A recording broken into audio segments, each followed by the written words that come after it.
fragment de No mor la música del poeta Ramon Guillén. No mor la música. No pot morir. Ara, mentre escolto el concert de la violació número 1, Viagatio, és com una lenta pluja que omple els pous del carrer. Entre les ombres glaçades d'una guerra absurda i el fètid solatge d'una malaltia interminable. Només puc creure en aquell petit bressol que il·lumina la nit més insondable de tota la música que de l'estimball de mort en salva.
fi, ha sigut un concert breu, però igual que les coses bones no es passen simplement.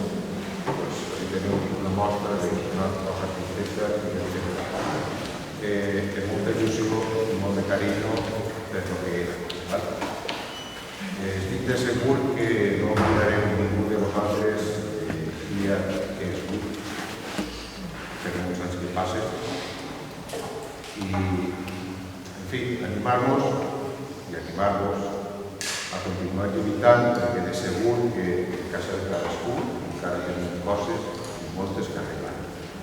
A casa nostra, ve a dir un confrada que tenim l'ascensor, que porta càrregues, moltes cosetes xicotetes, i primer tenim una molt grossa baix, que encara està per arreglar. I si en algun moment necessiteu ajuda, la sol·licitaré per a fer força per aconseguir que restaure el Saló de Reis, que és el quiròfano del nostre hospital. I és on demostrem el que valem. Moltes gràcies i fins l'altre. Sí que vos oblide que ara a les 7, si no ho sabeu i no podreu assistir, a les 7 vinguem el concert de la ràdio i televisió que farem en el Palau de Sants i anem a les 7 que va a 2 en diferit, però si vol disfrutar d'ell. Moltes gràcies per venir.